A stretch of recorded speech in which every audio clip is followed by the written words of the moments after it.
Imagine a world without choices. Imagine you can't make your own decision. That wouldn't be a world for me. That wouldn't be a world for you. You, I see. Tell them we're gonna be stronger. Together we can make it right. Our purpose is a better Jamaica for you and I. Gonna be stronger together. Time we all just unify. Our purpose is a better Jamaica for you and I. It is a natural right for every human being to be free. Free, so free. So the government is there to protect you and me. UIC objective is to liberate the citizens from colonial bondage, them regulation, them taxation.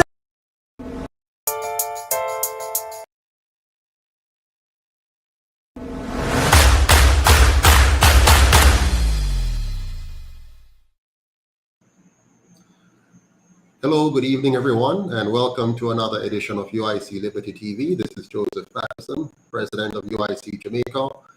Tonight, we're going to be talking about the government's threat to teachers, and I think to all public sector workers. You would have seen in the news where the government has threatened teachers that they need to act out, and I'd like to respond tonight. But before I do, let me just welcome all of you who are online with us tonight.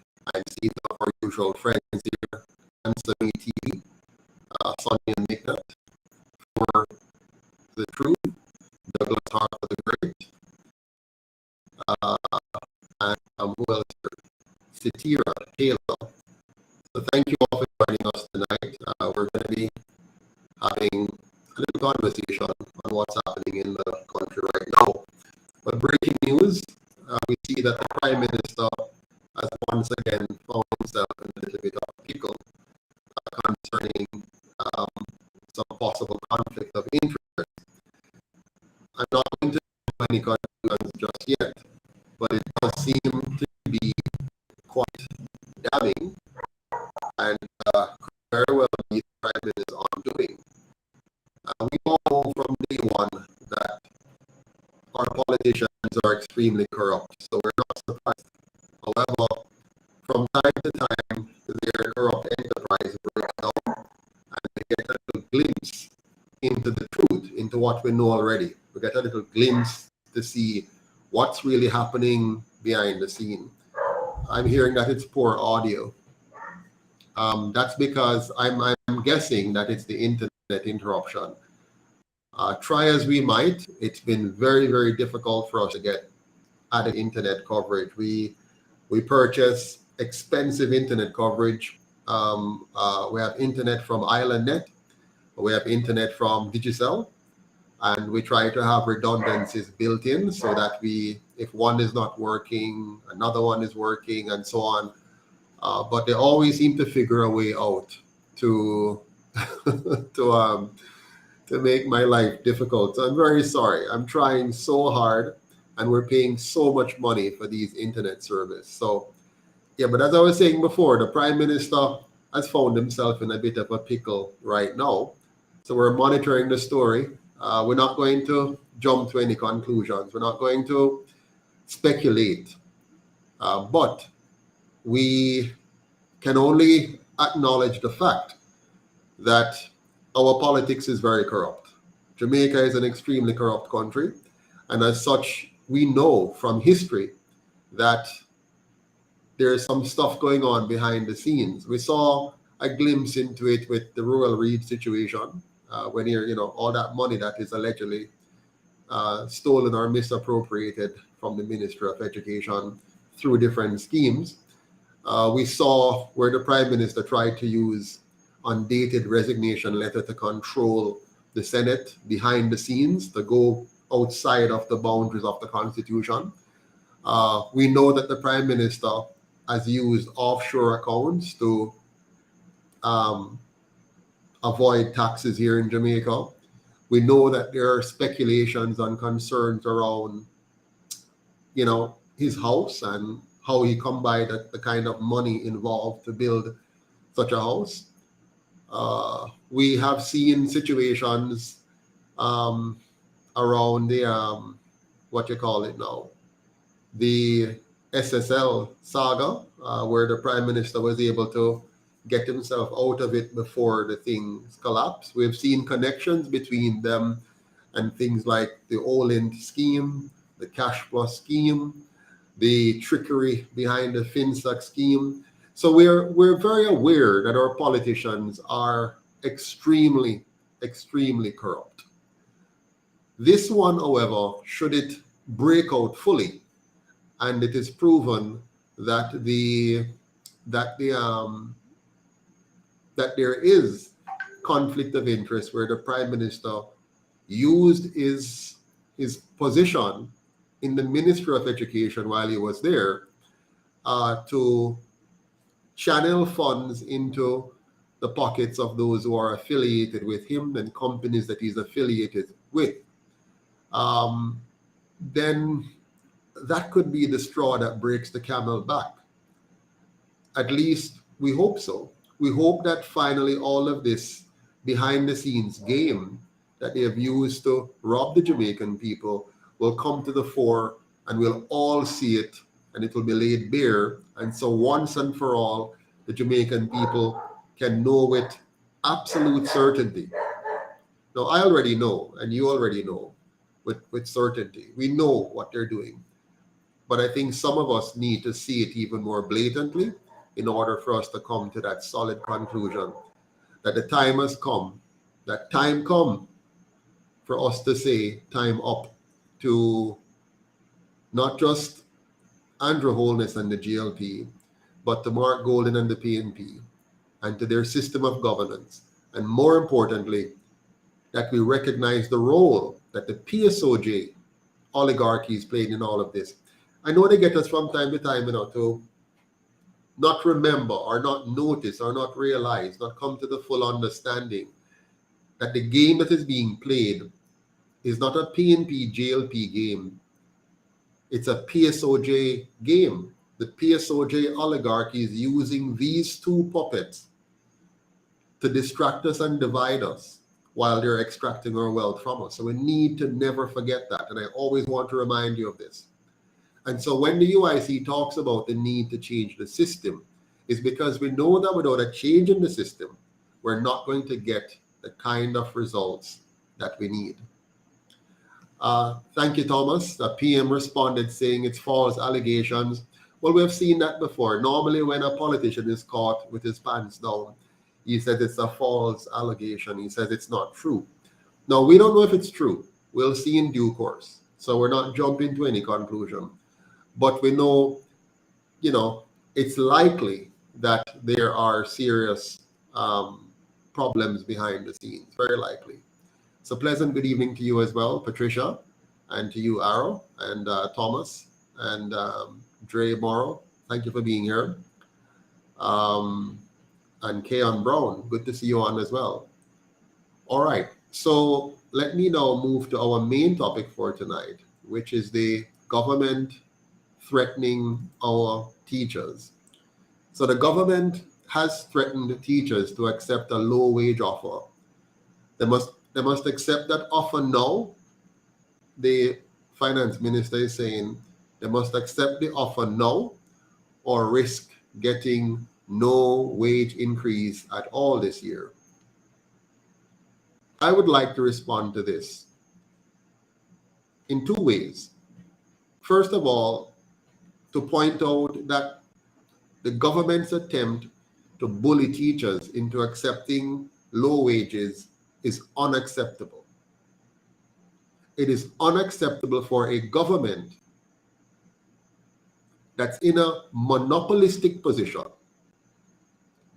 that has full control, to use its position to intimidate or bully any public sector worker into accepting low wages. It's unacceptable. The government needs to respect the collective bargaining process and come to the table with realistic solutions instead of threats. Don't threaten the teachers, Mr. Prime Minister. respect the process of collective bargaining, and recognize the rights of the teachers, the rights of the nurses, the rights of the police officers, the rights of all public sector workers, in fact, the rights of all Jamaicans to engage in collective bargaining without any threats from the party that's sitting on the other side. As an employer, you have a right to respect the collective bargaining position of teachers. And so the teachers have said they're not comfortable. They're not comfortable with what you're putting forward. And so they want to challenge it, and they should. So what we need is a government, not a bully, to move our nation forward. Andrew Holness needs to know that he cannot just impose his will and dictate what we must accept. He needs to be more competent, however, more caring, and more innovative in finding solutions to the problems caused by almost 8 decades of bad governance. 8 decades of bad governance have led to where we are today. And so tonight the UIC is not only going to highlight the problem that the Prime Minister and his party, together with Mr. Golden and his party, has created for Jamaica, but we're also going to put on the table real and substantive solutions. Now, over the last several years, you've seen that every time the UIC puts out a solution, the two parties quickly grab it in some shape or form and seek to pass it off. Right now, the Prime Minister is very busy peddling as many of our proposals as possible, not in order to fix Jamaica, but in order to preserve and maintain their hold on power. So they're busy trying to say the right things instead of doing the right things. They're trying to suggest to you that they're going to do the things the UIC is proposing. And so they want to make sure that by the time the Jamaican people hear all that we have to say, they would have gotten used to the sound bites and then will say, we hear that already. So they're hoping they can cause the Jamaican people to become even more turned off from politics. And as such, when the time comes for an election, more of us will stay home, disgusted with politics, and allow them to buy the few remaining votes and continue to hold on to power. Because remember, it doesn't matter if 10% of the Jamaican people vote for them and them win. It doesn't matter if 20% vote for them and them win. It doesn't matter if 30% vote for them and them win. And in the last election, it was 37% that voted for them and them win. And when I said them win, I mean the two of them. If the majority falls to the JLP and the minority falls to the PNP, them still win. The PSOJ still win. If a majority falls to the PNP and a minority falls to the JLP, them still win. The PSOJ still wins. So we, the Jamaican people, have to come to our senses and recognize that no matter which of the two we vote for, we're still voting for the same system and the same big money elites to control the country and give us the outcomes we have today. And what is that outcome? The outcome is that the teachers are beginning to realize now, and I hope they are, that no matter what little bit of money them on top of them pay and tell them to hold strain until next time, they will continue to find themselves sinking deeper and deeper into a personal financial crisis. And by the time they finally retire from the business of teaching, they will retire as paupers. They'll retire as financial dependents. They'll retire as economic bankrupts. While those who have led them for all these years, that they have also contributed to electing, either by not voting or voting for one of them, would have caused them to become fatter financially while the country shrinks and suffer even more.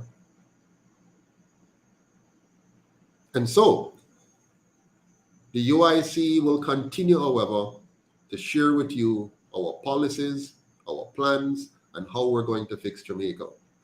And I hope, by the living God, that we will act fast enough to make sure we secure a better Jamaica for ourselves and our children by not electing and not allowing those two parties to be elected, and by extension, electing the PSOJ oligarchy to continue to control us.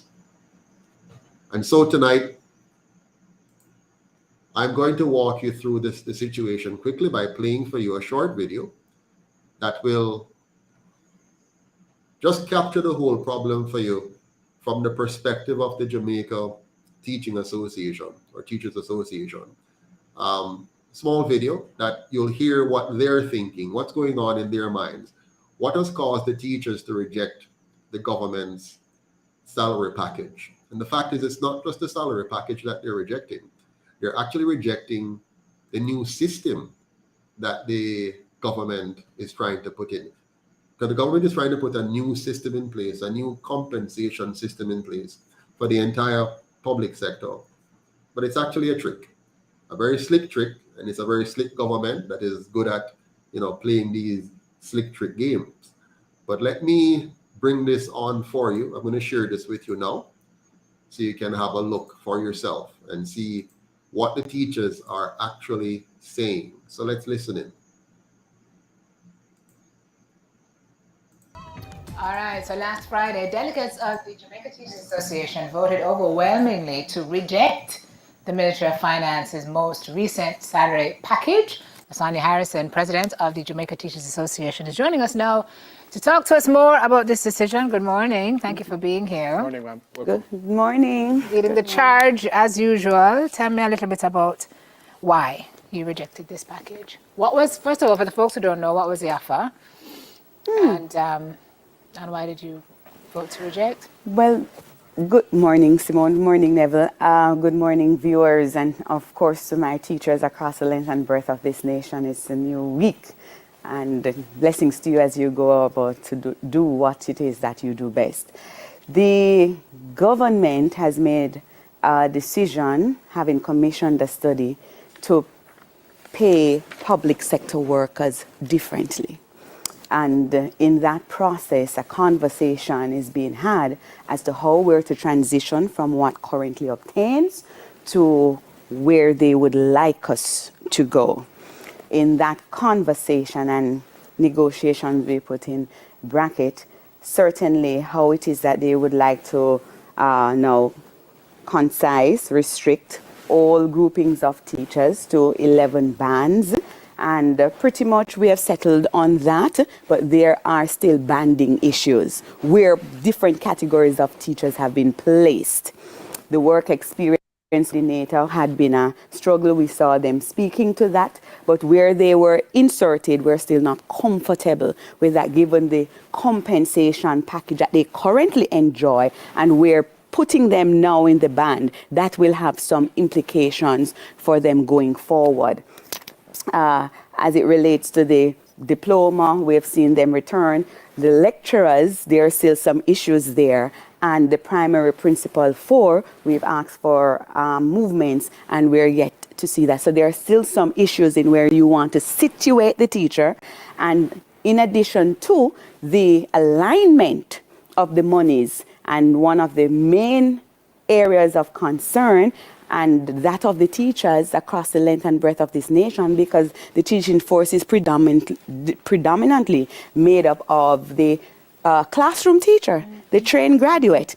And when it is, we look at where government has situated, and pretty much fine, but the alignment of the compensation with that trained graduate, especially when we don't live in a bubble. So we know what other persons who receive similar, who have similar, too great. who have similar training and qualification, the trained graduate, the teacher, and the foot soldier, the persons who are doing the duty in the schools, on whom are principals, middle managers, and whomever depend to carry out the vision of education, they are not rightly aligned at all. Overall, how close is the government to where you want them to be? Well, the trained graduate is certainly an issue that must be treated with.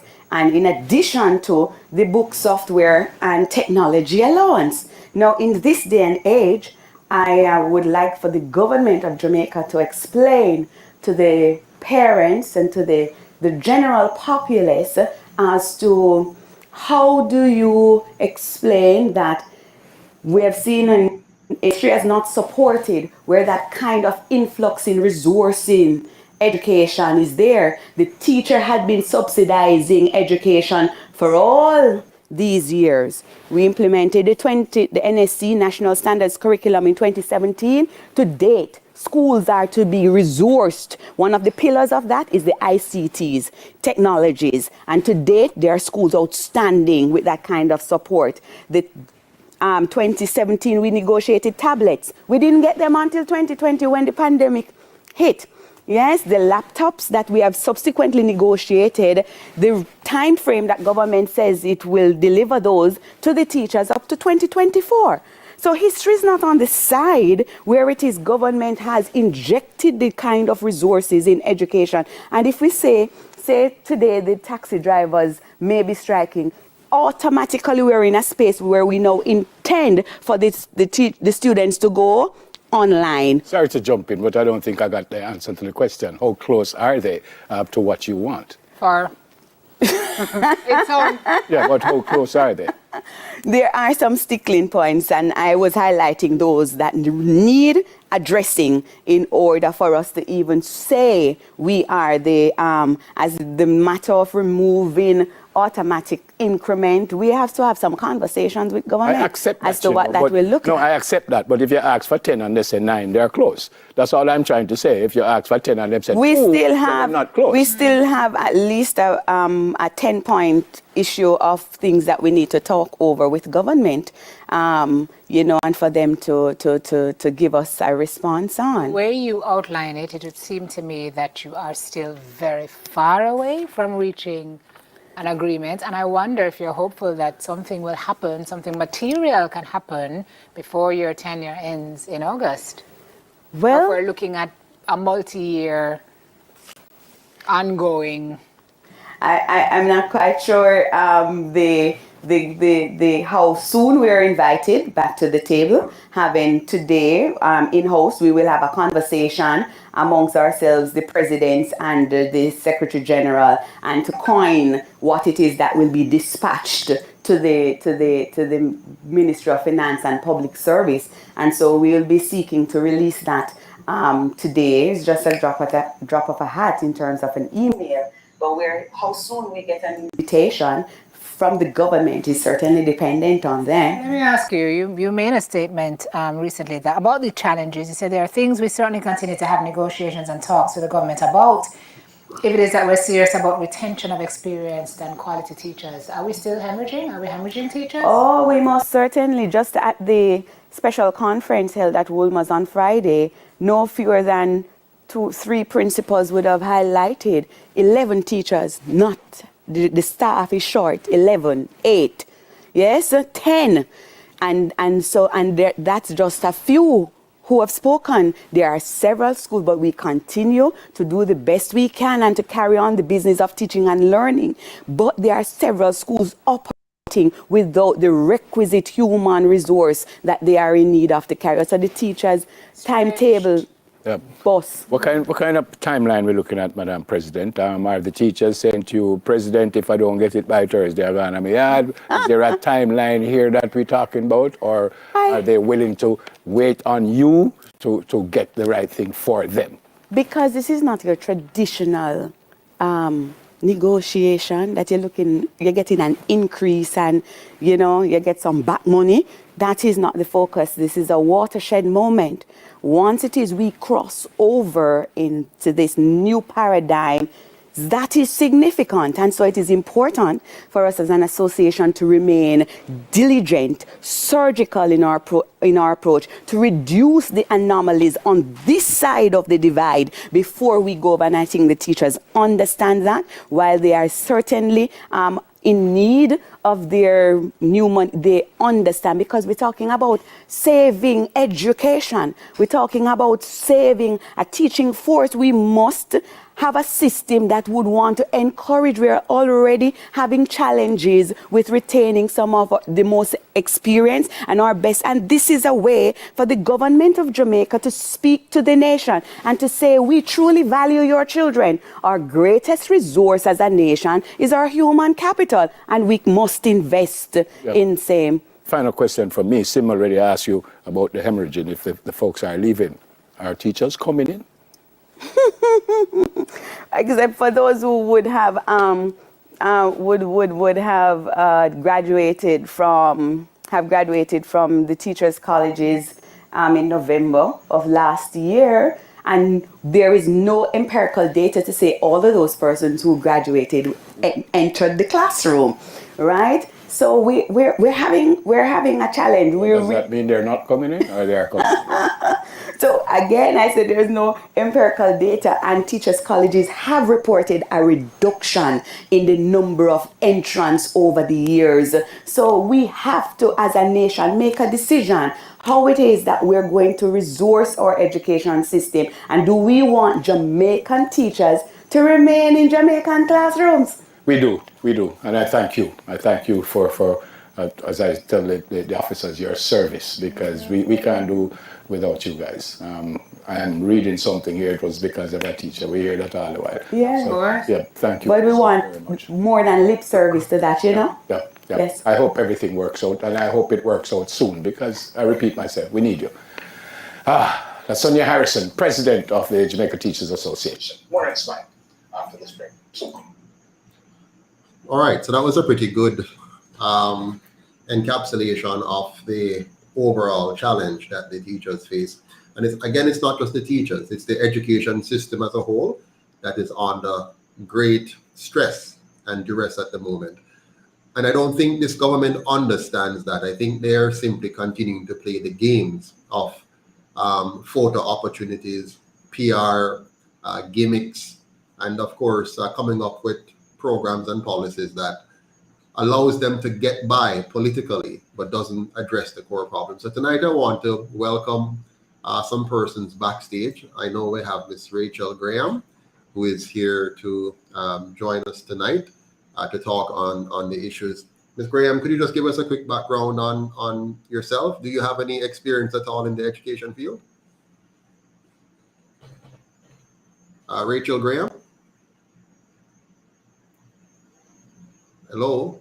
Hey, Joseph. Hi, how are you? You hear me? I'm fine, thanks. Yourself. Good. Welcome to Okay. the program tonight. I wanted you to just quickly introduce yourself. Let us know if you have any background at all in education, or how dear it is to you, or just a little bit about why this topic is important to you.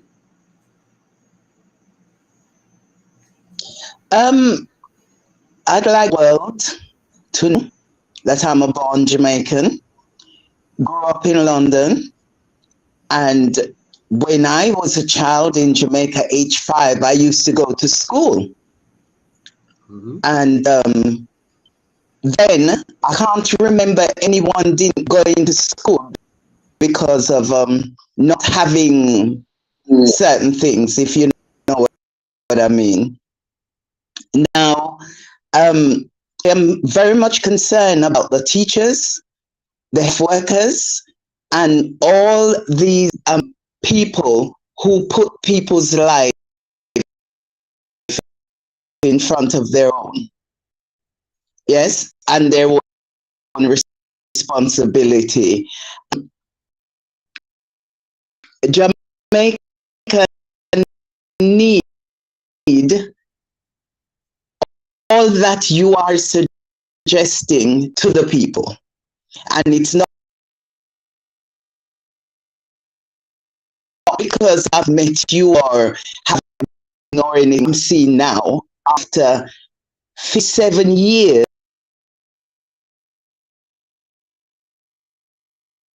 growing up in London and knowing about equality and knowing about justice and knowing all about where we're coming from here till we call ourselves Jamaican, because this is where our ancestors were, or they were stolen, enslaved, brought to work for the You're crown, breaking up, so Ms. to Graham. speak. You're breaking up very badly, so we're not really able to hear you properly. I'm going to give you a break. I'll come right back to you. Let me just quickly introduce Dr. Saunders, and I'll come right back to you. Dr. Saunders, welcome to the program, sir. Good night, sir. How are you doing? Not too bad at all. Thanks for having me. My pleasure. Dr. Saunders, what are your thoughts on the matter in question? The government, threatening teachers that they need to pretty much accept what the government has offered now, or they're not going to get any increase this year, and trying to strong arm the teachers into deciding to accept their low wage package and to accept their new structure of compensation, without going through fully the collective bargaining process, which is their right, and to understand that they can't just ram this down the throats of teachers. They're bright people, they're smart people, and they're not going to just behave as in the past and allow the government to get away with just forcing them into a corner. What are your thoughts on all of this? Well, I think that was rude and out of order, because where he is today, he's coming from St. Catherine High School. I'm sure that teachers put him there. So he should have recognized teachers are better pay. No two way about it.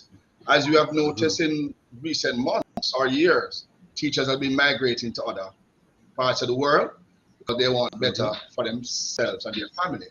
So I think Mr. Holness, our Prime Minister, need to sit down and hear the voice of these people and don't the way that he's currently operating as if he's just this done, disapprove of all what he's implementing right now, forcing stuff on the teachers. Absolutely. Now,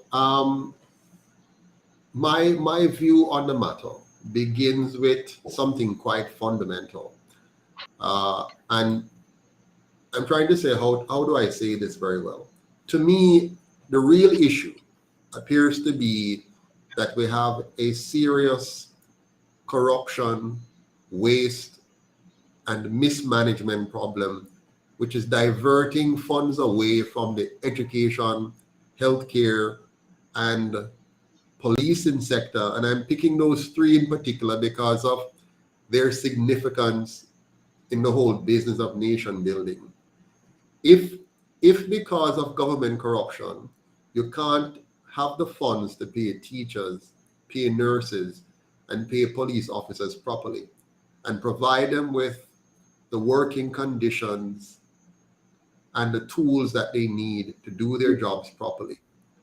If you can't create an environment where the nurse, the teacher, the police officer wants to stay here in Jamaica and wants to work here in Jamaica and have the latitude to focus on their job as opposed to trying to juggle 2 or 3 side hustles to make ends meet. If you don't create that, it's clear that you do not care about the human capital of Jamaica.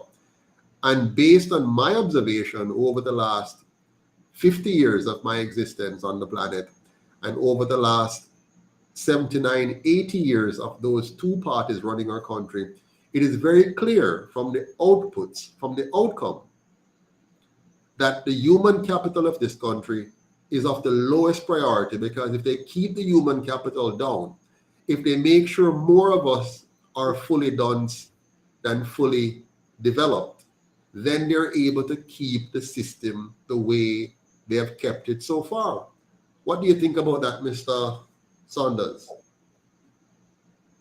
Well, I agree with you 100%.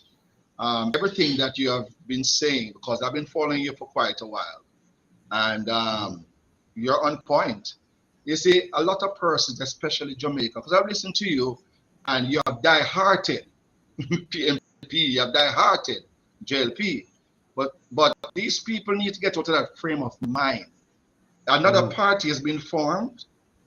I believe that people hearing about you should give this this party a chance. You know, you seem, well, a matter of fact, I have been lazing on one or two people up to today. And I was told, just same old come in. I said, who know that? And this, you can't give this individual, this party a chance. You cannot jump to say that. And other persons have that view. But Mr. Patterson, congratulate you in the step that you have taken. And I believe if you continue on the same path, you become more successful, because everything that you're saying is what the Jamaican people and the wider diaspora, they want to hear. So we just need to get the ball rolling. The old old JLP and JLP. I'm hoping we can.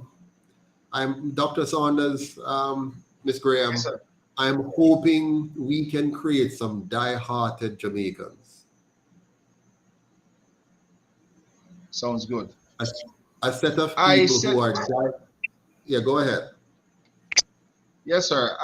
Just for me to interject, I said to you recently when we had that conversation that I was growing up into a strong whole community of JLPs, my parents as well. I've never voted in life, I've ever voted. Because growing up and see what they about, I wasn't interested at all. Hear you make me very interesting. You know, so you are here with a difference, and I'm hoping that persons listen to you and come on board and support you. Yeah, you know, those who are saying it's same old. I think it's one of two things. Either they are so demoralized by the two parties and their PSOJ sponsor that they have been tricked into the position where they have become mentally incapacitated and now no longer have the ability to fight anymore for their rights. So they have given up hope, and that's very sad. And then there are some who say what they say to you in order to maintain the status quo. They really don't want any change. They love what they have been experiencing, because you see, there are some Jamaicans who are short-sighted enough to believe that if they are a part of the partisan political feeding tree, that when their party is in power, them get a little something more than others. And they feel that that is enough, that is good. They're the same ones later on who will find that they can't go to bed comfortably because somebody going to tear off them door. They can't walk in the mall properly because a bike person going to drive up and snatch their purse and possibly snatch their lives. They can't feel comfortable with their children leaving home and going to school and feeling certain that they can take a bus or a taxi and they'll be back home safely. So while they're getting their short-term benefits of the corrupt connections that they have, or because of the job that they have, the job they got was through an MP, through a councillor or MP, and so they feel obligated. Or maybe they got a house out of one party or the other, and so they lose sight. The mental capacity that God has blessed us with, which we can use and think and reason and analyze, we have allowed these partisan tribalism thing to depress our thinking ability, our reasoning ability, to the point where we don't even see that while we might get some short-term benefits, those of us who are connected to one or the other, while we might get some short-term benefits, the long-term consequences, which will come back to haunt even us. Let's say you get these teething benefits for 20, 30 years. Now you're a senior citizen and you're no longer in the game. You're now on the periphery. But no, you have to live into the Jamaica that you have helped to create. You have to live in the unsafe Jamaica, the unclean Jamaica, the disorderly Jamaica, the Jamaica where senior citizens are marginalized and kicked to the side.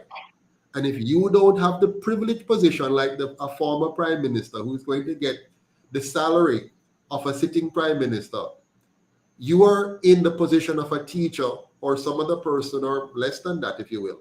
And you now graduate from all of this and you're now living this society. And guess what? You are facing the Jamaica you helped to create, either by your unwillingness to help to change it or your complicit participation in the corruption and partisan tribalism that results in the Jamaica that you see today and which is only getting worse day by day by day. Let me bring back Mrs. Rachel Graham. I hope your sound is better. What are your thoughts on what I've just said? Very much so. They say you are what you eat. What you create is what you get.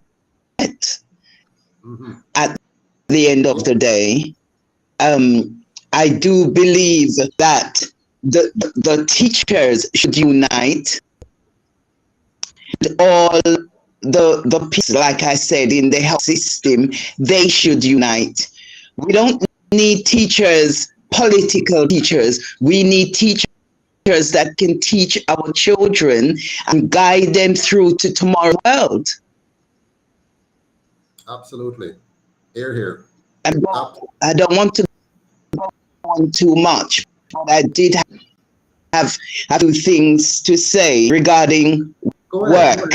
Teachers are the people who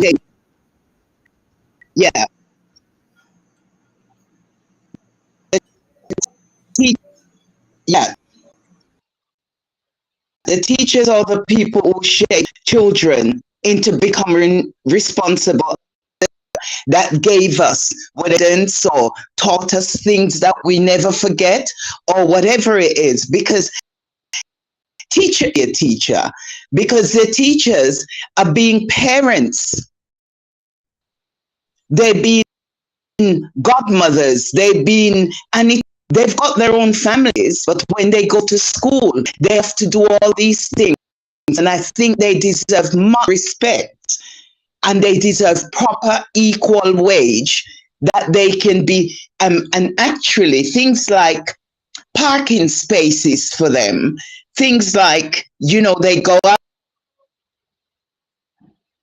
the roads which aren't really roads, it's just some rugged place with lots of potholes where they have to drive. And so when they come,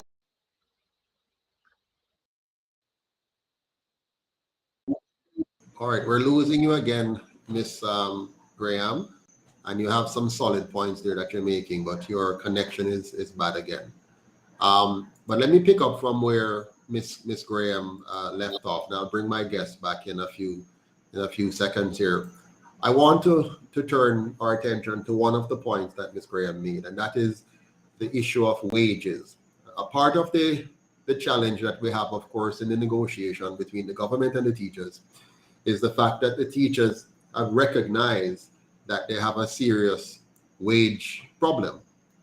The UIC believes that the nation needs a proper wage structure. One that is, and let me begin with the teachers. Here's how we're going to solve, or we should solve, the teachers' wage concerns, because we know that that's a very important part of the problem. Wages. There are other things, there are working conditions and all of that, but wages form a fundamental part of the problem that teachers, police officers, nurses, other public sector workers, in fact, everybody in Jamaica is suffering, not everybody, most of us are suffering from a wage challenge. And if you're a person working in the grocery store, or you're working on a construction site, or you're working in a manufacturing concern, one of the biggest problems for almost all Jamaicans is wage. And we are a low wage country because the kind of society that our government has built over the last 79 years, almost 8 decades, is one where they have designed Jamaica to be a low-wage country. And so we're suffering the consequence of that. So wage is a big part of the problem. So I want to speak to that in particular tonight. I believe the nation needs a proper wage structure. It first needs to be adjusted for inflation. So the teachers' wages must first be adjusted for inflation. So forget about all the other talk that is going on, all the other nuances that they're throwing around, all the other smoke screens that they put up, all the other games that they play and say what they're going to include, what they're going to exclude, how it's going to affect pension and all of that. Forget all of that. If you just take the wages of teachers over the last 15 years and look at where they are today and just go back and adjust them for inflation, the teachers' wages, like the police and the nurses, would have to be significantly higher than they are now. So every Jamaican who has been a teacher for the last 5, 10, 15 years have suffered a severe impairment to their wages because of the aggressive inflation caused by the mismanagement of our economy, and that has impacted them in their personal financial setting.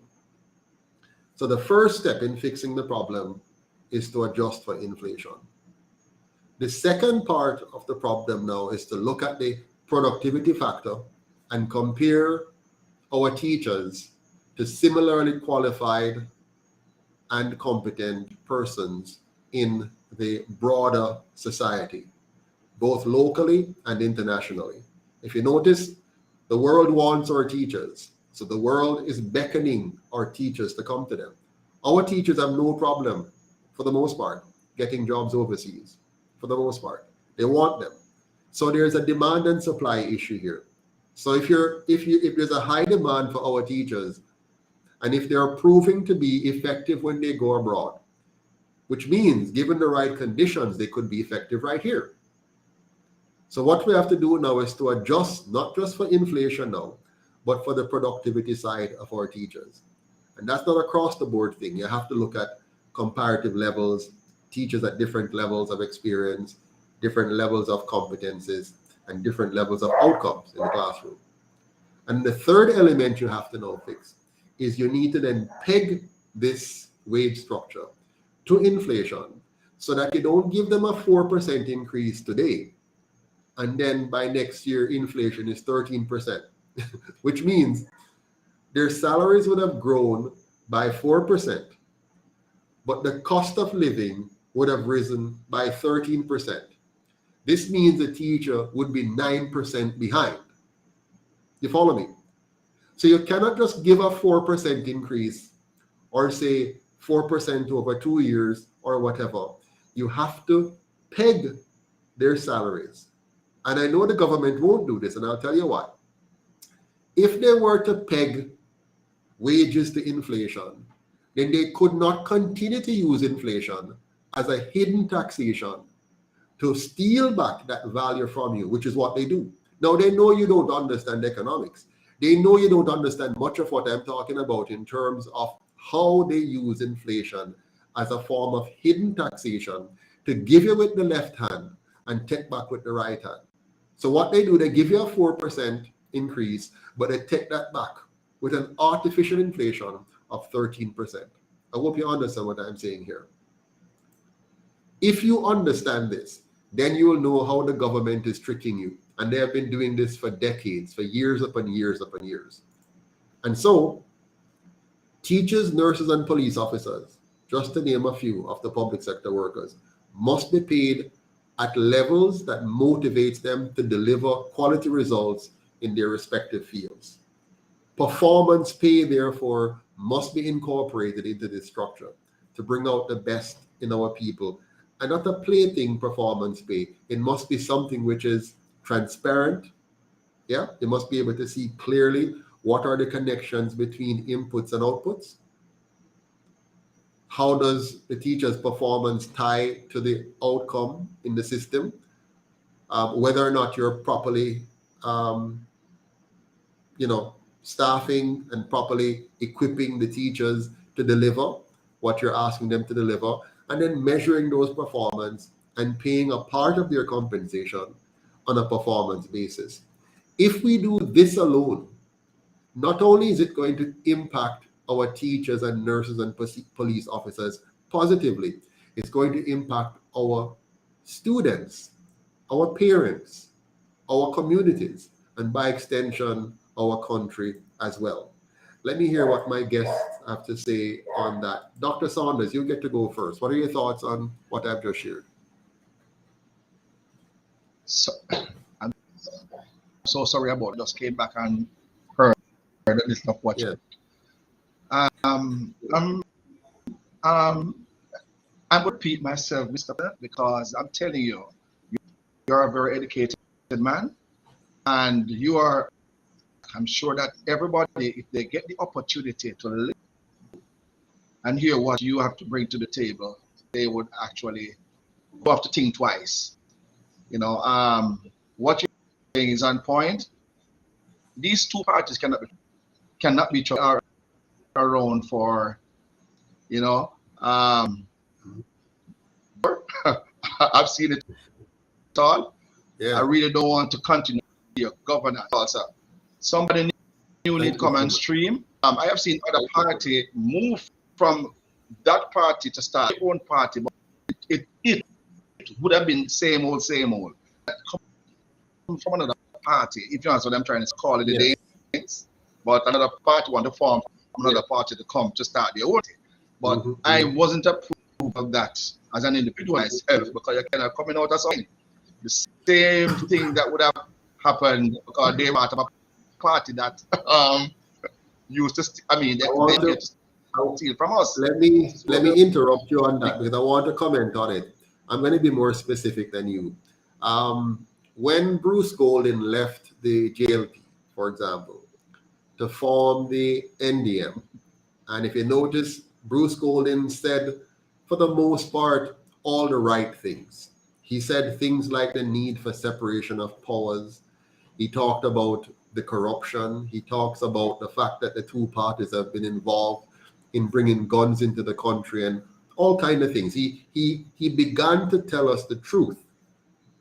And while he was telling us the truth, the hope of the Jamaican people began to rise.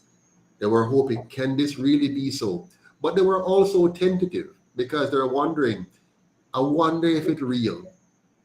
And if you notice what he did, he proved to them that it wasn't real.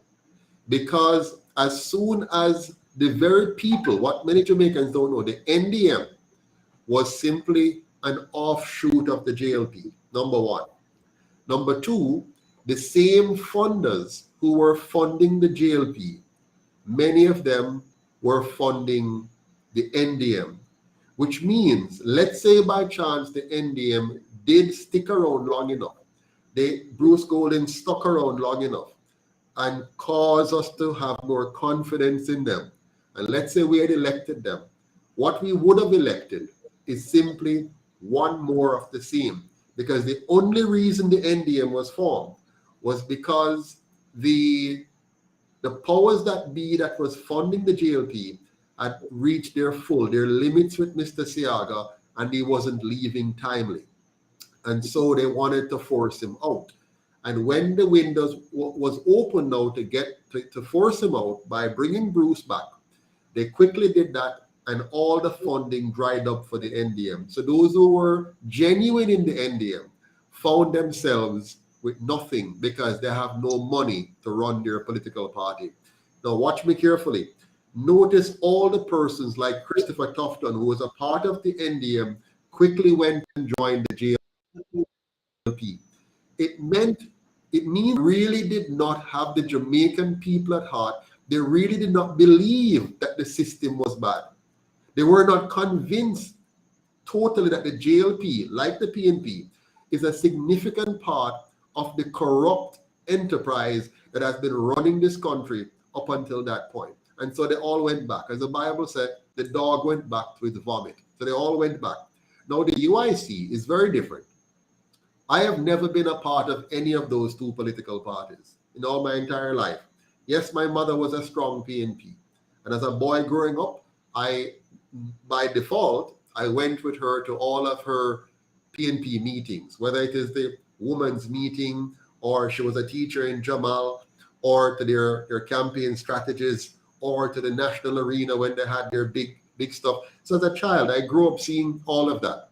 And when I got to the age of majority now to vote, I told my mother, absolutely not. I cannot vote PNP and I will not vote JLP because both of them are doing the same thing. They're dividing our people, they're distracting our people, and they're thieving the wealth of our people. And so they've done that consistently now. Whether or not you have a good leader in any one of those parties of no consequence. So even if Michael Manley was a saint, once you're a part of the system, your sainthood is going to be turned into crimson red sin. And whether or not you are a nice, beautiful female, and then ascend you to leadership of the party, and you're caring and loving, or you do nice fancy thing on social media and people can see you and like you, the system that you're a part of, the party that you're a part of, the gang that you're a part of, will not allow you to do anything that is going to change the script for Jamaica. And what is that script? The script is very simple. You tell them you love the poor while you work to enrich the rich further. And not just any rich, because there are many rich people in Jamaica who are not a part of that system. When I say many, I mean a few. There are rich people here who are not a part of their game show.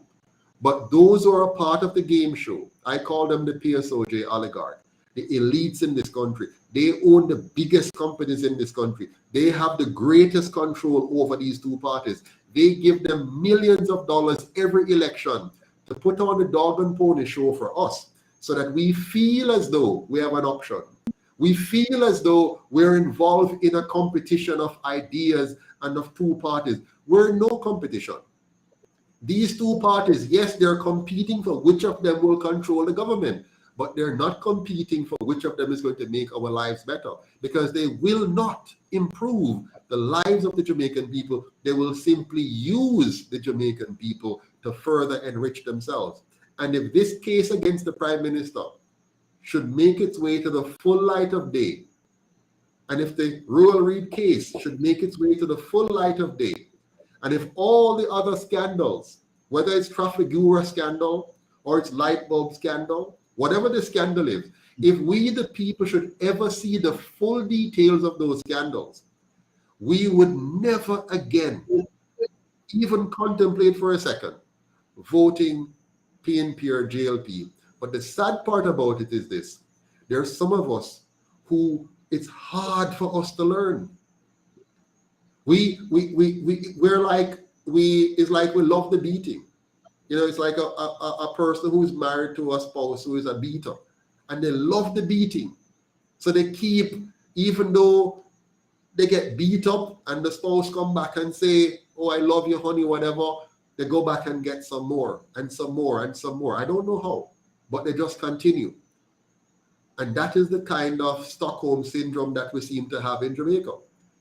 And I'm asking my people to rise up now. Now, the UIC, I tell them all the time, we don't have no money. Some people come to us, they come and they join us, and then they realize we don't have the money, then they leave. Some of them come as candidates, and they come and they get upset because when they come, say, where the money there? We don't have any money to give you. The UIC operates on a very thin budget, very, very thin budget. We're trying to expand that budget so we can do better. But until I am able, or we are able, to convince the mass of Jamaicans, abroad and locally, to own their own political party, then the other two have a lock on the system. Because if they get $330 million to spend, and we can't barely drive from here to there, so then you know what the outcome is. So when I founded the UIC with the help of all those wonderful people who have been helping to this day for this system to work, for this movement to work. I hate to call it a party because we're again partisan politics, but we have to be in the system as it is. But when we started this system, when we started this movement, the goal was, and the goal remains, This movement must be owned by the people. It must be by the people, for the people, and of the people. And that is why I am a non-partisan person. I am not and never were PNP or JLP. I am Jamaican. And the United Independence Congress is about uniting the Jamaican people. United, independent thinkers. We want people like you, Mr. Saunders, and you, Miss Graham, that can independently think. You're not drawn to something because of the die-hard partisanship my grandmother was or my grandfather was or my community is. No. You open your mind and think. And when we think about it, we're going to see some basic things coming out. I'll show you one. The government's new compensation package that you're giving the teachers is actually designed to benefit the government, not the teachers or the country. They have not sat down and designed a compensation package that is about benefiting the country. Right now, they're showing off. They're showing off about the debt to GDP. They're telling us that the debt to GDP level is now good compared to before. We were about 140-something% of debt to GDP. That means the GDP is our output, right? Gross domestic product, how much we output for a given year. So let's say we output $100. The total spending in the economy is $100. The debt was $147. Okay? It's like you have an income and your income is, say, $1 million a year, and the debt is $1.47 million that you owe. Okay? So that's the way it was. Now, the showing off that they're doing now to say that the debt to GDP has gone down from 147 or thereabouts to 100% of your GDP now. While it has gone down, in fact, what they don't tell you is how it has gone down. It has gone down at the cost of your vehicle with the potholes on the road. It has gone down at the cost of teacher salaries and police officer salaries and nurses' salaries. It has gone down with the quality of your education system. It has gone down with the quality of your policing system. It has gone down with the quality of your jobs and your wages across the board. So they took out a mortgage in our name. They benefited from that mortgage, not us. And then we have been made to pay for it. And that is why now you see the breakdown in our schools. You see the breakdown in our society. You see the breakdown in our family. You see the breakdown in so many areas. Teachers are migrating. The brain drain continues because they have borrowed in my name and your name, benefited from that borrowing to enrich themselves and the connected few. And they have left the bill for me and you. So we're the ones who have paid off that 47% portion of the debt to GDP. We have paid it off, not because they have made us more productive, but because they have made us more poor. They have pushed more persons out of the middle class into the poorer class. And they have stymied the growth and potential of thousands of graduates from our high schools and universities. They have pushed all of that cost on us without us getting the commensurate benefits. Mr. Dr. Saunders, what are your thoughts on that? Madam Graham, your thoughts? Anyone? Ms. Graham, are you with us? Well, hold on. Yes, I'm hearing you. Go ahead. Yes. Please. My thoughts on the matter. You are always on point, and I'm just hope that I'm pretty excited about your movement, and I hope that Jamaican people our movement, just listen. Our movement, yes. I'm hoping that Jamaican people will come to us and just listen and just moving in the in the right direction, which I believe our Yeah. movement is the right movement. We just need to get into the highways and the byways to let people know about UIC. And as you strongly say, I know you mentioned some stuff earlier that persons came and they know that you don't have any money, so they just discouraged. But I believe perseverance and the Lord on your side, sir, this can be take off to be a very huge thing. Thank you. And I tell you, I have no doubt that the UIC can raise all the money we need. The problem we have right now is that we just need to have more of us engage in convincing more of us. The fact of the matter is, we have not done the best we can do in communicating with all Jamaicans around the world. We're trying, but we have not done the best we can do. And I believe the moment we find the right formula to effectively communicate with the near 4 million Jamaicans abroad and the 2 million voters here, right? Because many are children, 2 million voters roughly we have in Jamaica. When we reach those 63%, when we find a way, because we're blocked by the media, as you know, we're not getting media attention normally.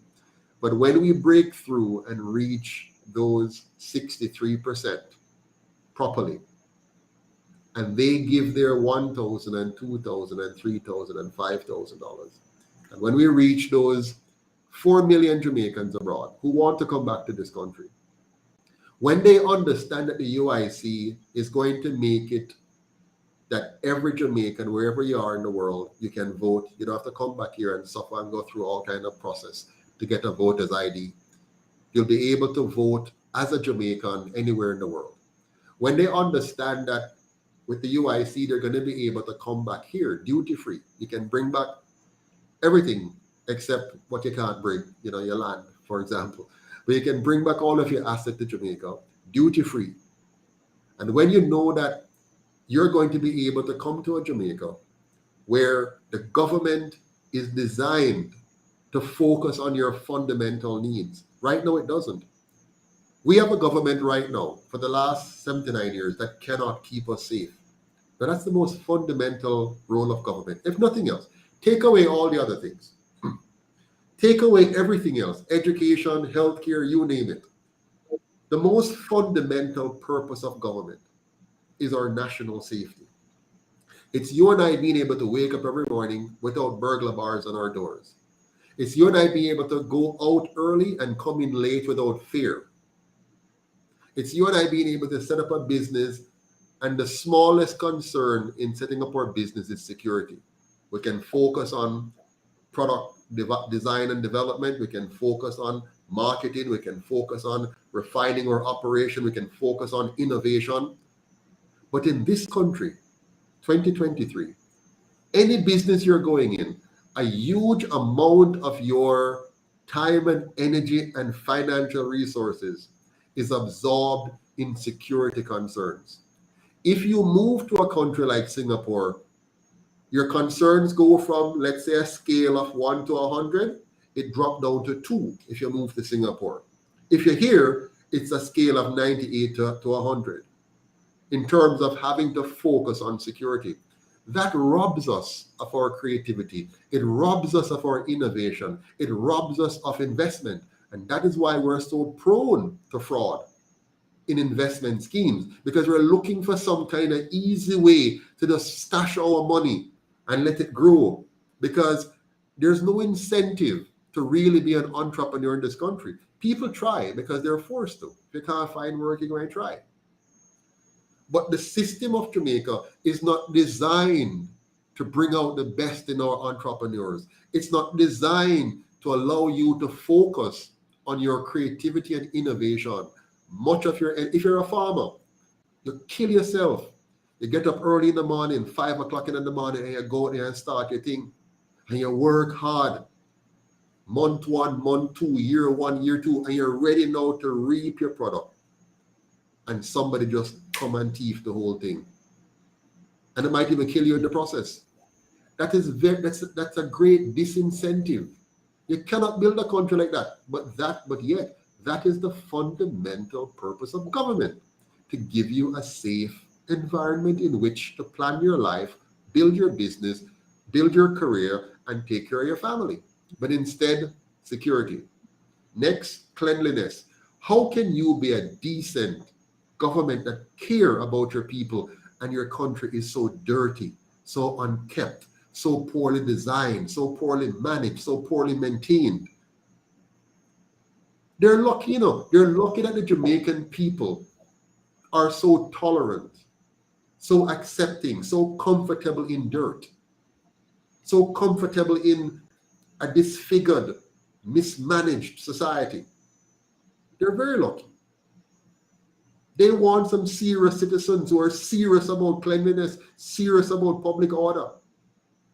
They couldn't stand a day. These two parties would not last a month in a society where people are of a higher caliber of thinking and reasoning and appreciation for goodness and decency.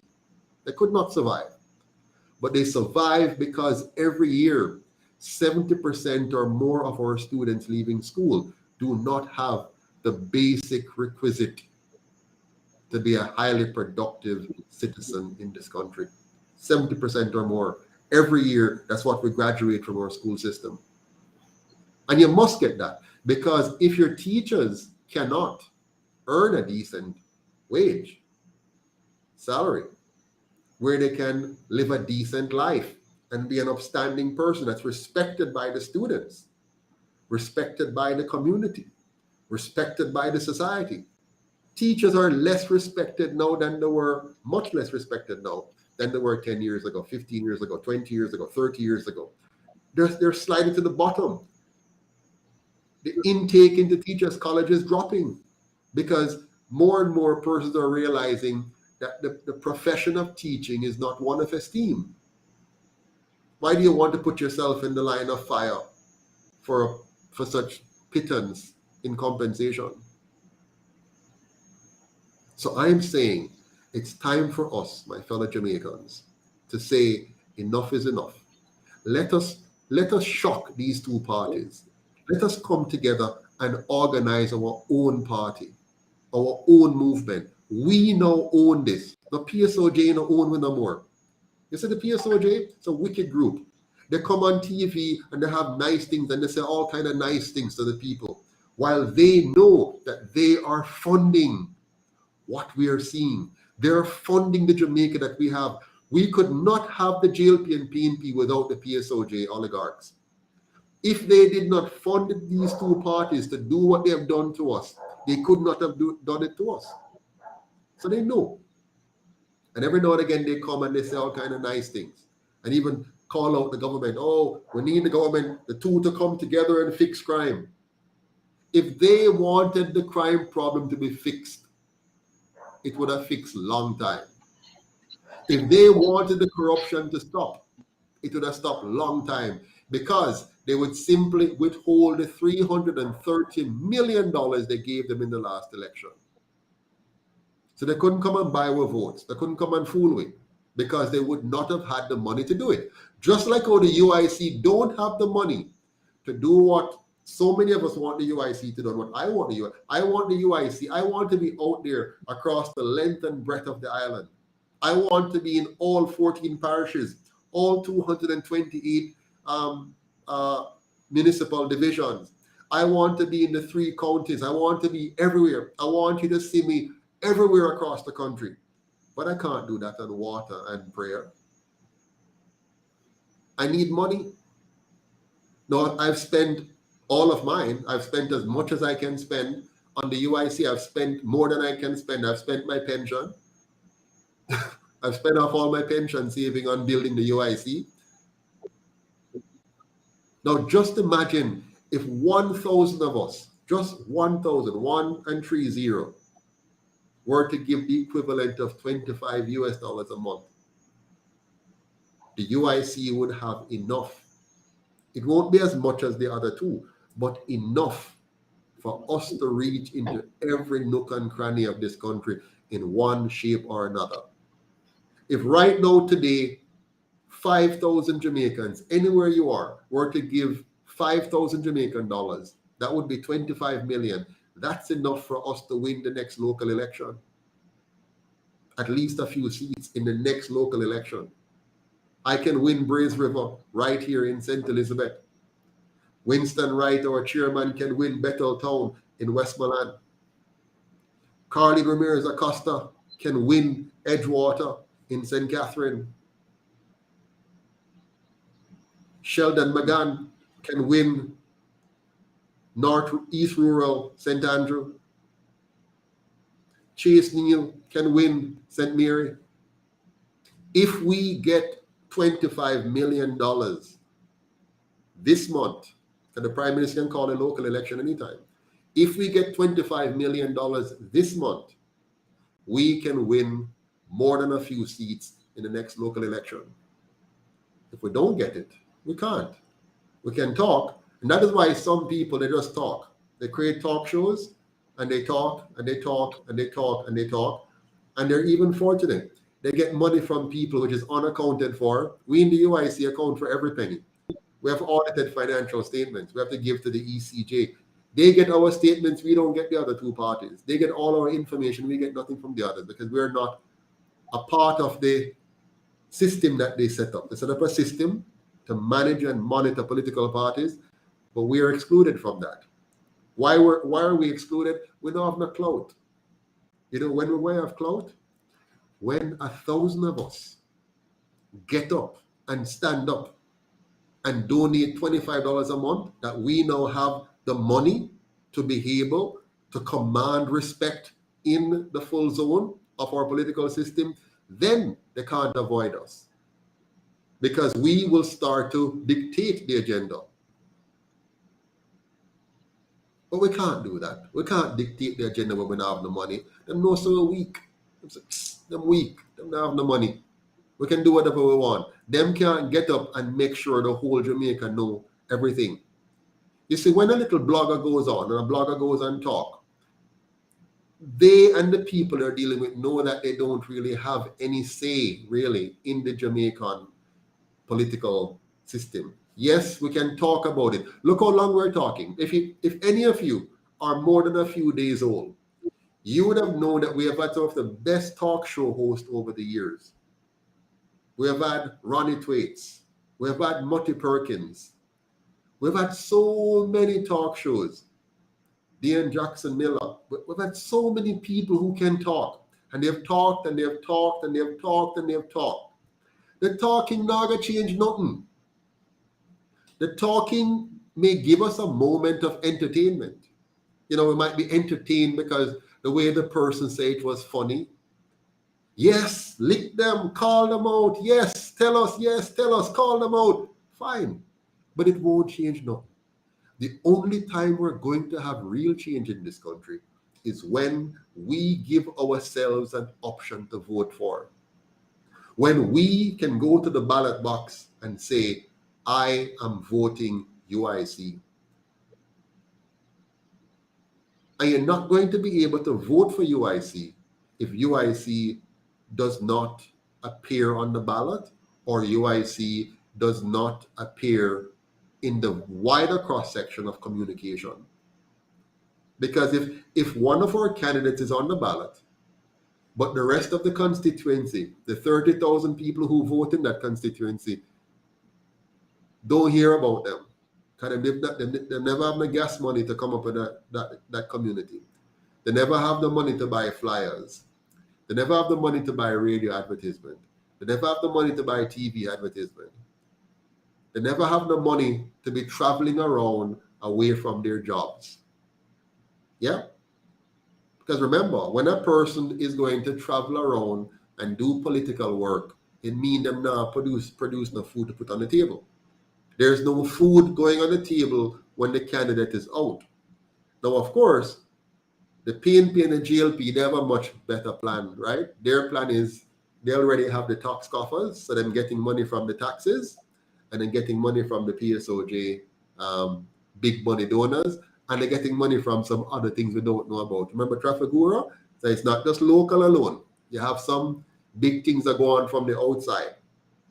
I'm not naming names. I don't know who they are specifically.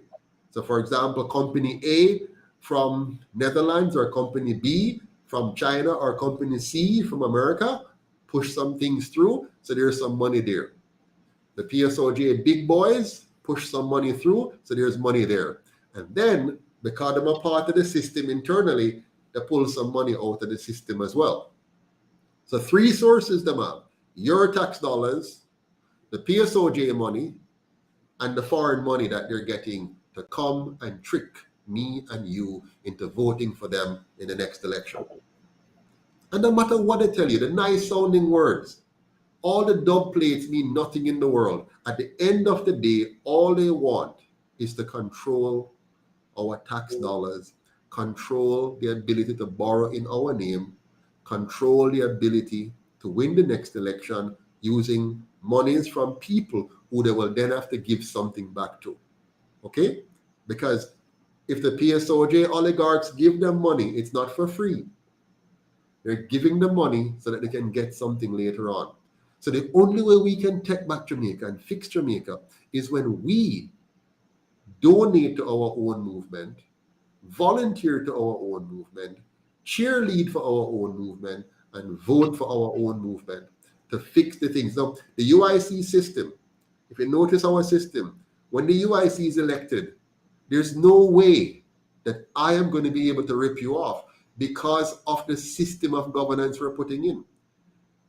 Our promise to you is to give you the best system of governance the world has ever seen.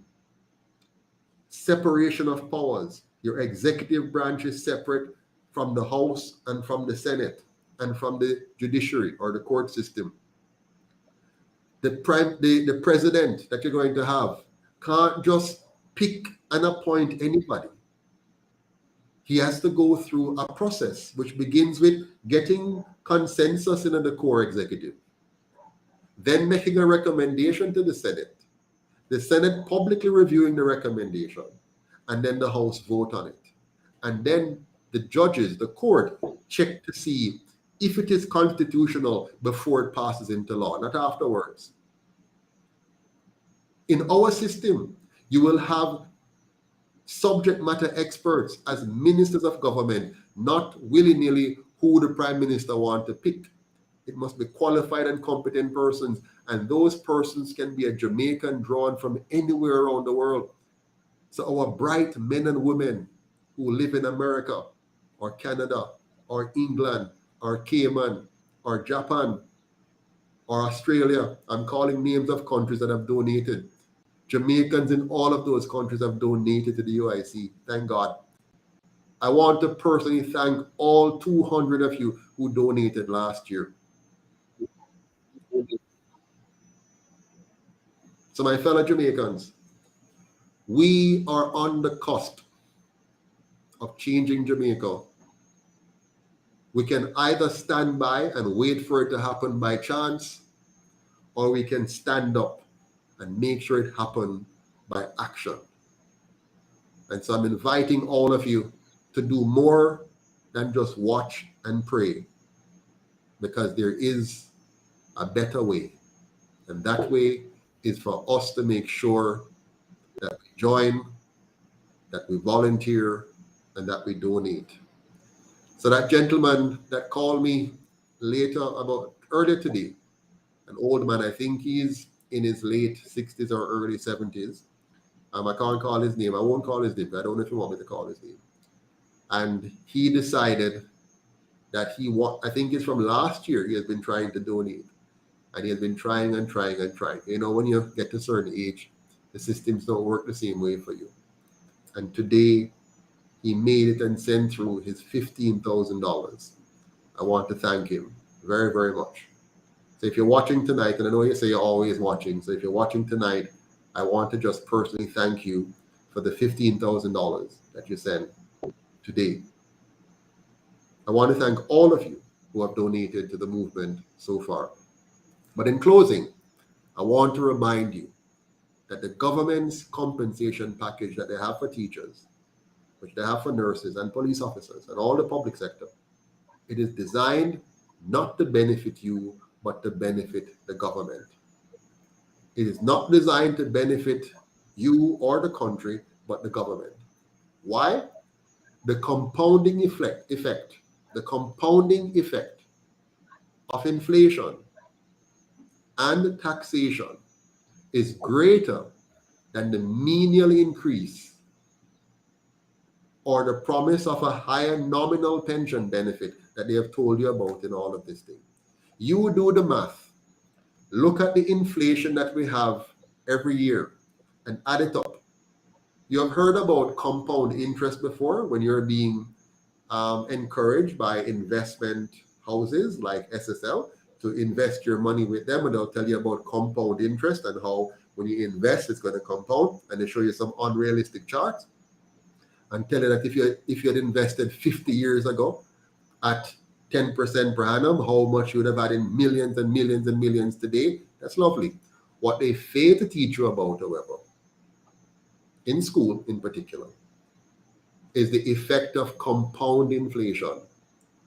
If inflation is running at 13% per annum, and by the way, whatever number they tell you is always wrong.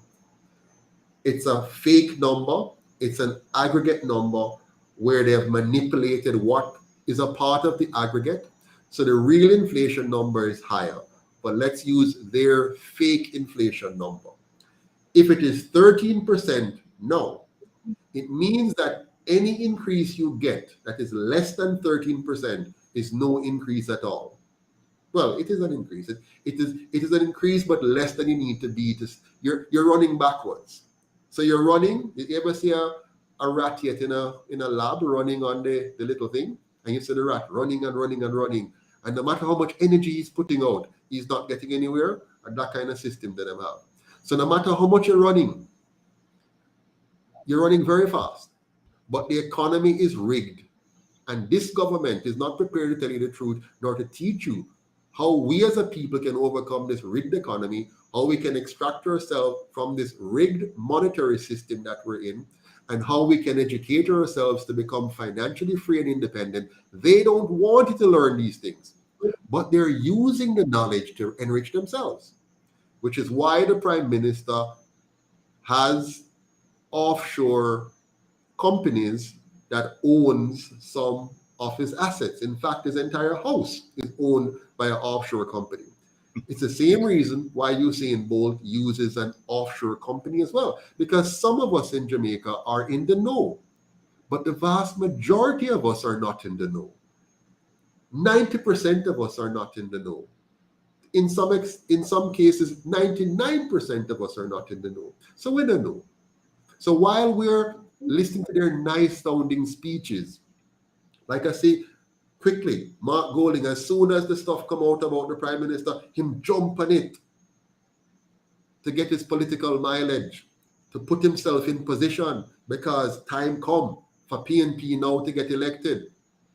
But may I beg you no, the time come for we to set time up to both of them. That's what the time come for. But I know him know how the thing set. Him knows that the Jamaican people are frustrated now. Him know the pain we're feeling now. And they've always known this. So every time they know, and they say, I feel it time now. So over the last 79 years, you have had, a total of how many elections we have now? In any event, the PNP and the GLP have now won equal numbers of elections. They have won equal numbers of elections. Equal. Balanced. None no win more than none right now, including the last election. So we have now experienced 50% of the 80 years, roughly 40 on the PNP and roughly 40 on the GLP. Okay? 8 decades of the two of them. And this is the Jamaica that they give us. And so they don't want you to know what they know. So that's why they're doing a different kind of economics than the one that they're forcing you to live. Can you imagine? A prime minister who is here to enforce the law upon you to pay Jamaican taxes. He is using methods to avoid paying the Jamaican taxes. Yeah? So anyways, remember, compound inflation. Inflation is hidden taxation, but then there's also real legislated taxation on top of inflation. So you have the two. So you saw the budget that they've just announced, and it's now the first time we have $1 trillion budget. And we're excited about it. I hear people, they're presenting it as if it's something glorious. All it means is that the value of our money has so dropped now that the price of everything is much higher. So whatever they're budgeting has to be higher.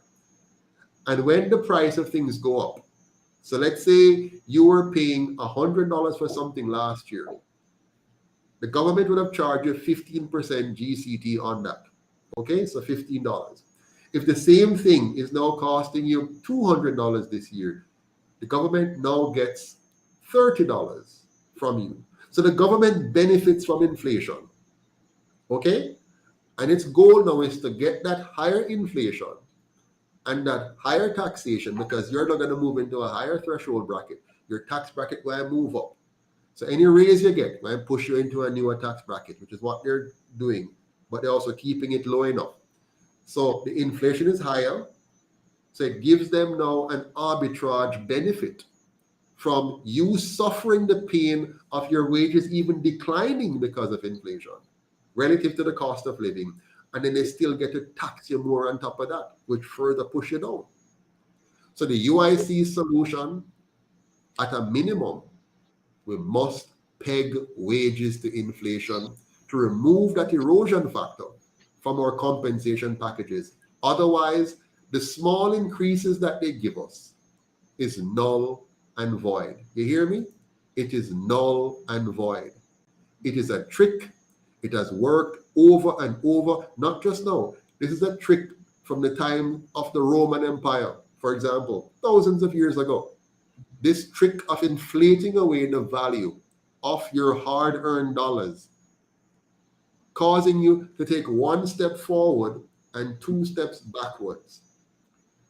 And if you think I'm lying, remember this day, because when you grow up, those of you who are watching who are not yet fully grown, when you grow up and see what your pension is worth, you teacher that is now having a portion of your income being withheld, when you retire 5, 10, or 15 years from now, you're going to see that Joseph Patterson from the UIC was 100% right. But here's the sad part. If you don't do nothing about it now, you're going to have to live with the consequences then. Okay?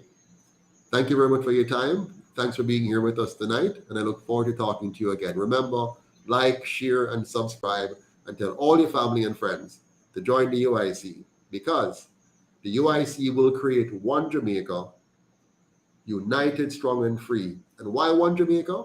Because we're stronger together. We cannot be a house divided against itself. We must unite. And for us to unite, we have to get rid of those who have been dividing us. Shut them out and let in a new way of thinking, a new way of working, a new form of governance, the UIC way. Thank you and have a good night. Thanks again, Dr. Saunders, for being on, and Miss Rachel Graham, and to our back-end staff, Mrs. Patterson, Miss Williams, and I look forward to seeing you again all very soon. I'm sorry I don't have time to answer any more questions tonight. It's too late. But see you tomorrow or the day after. All the best. Take care.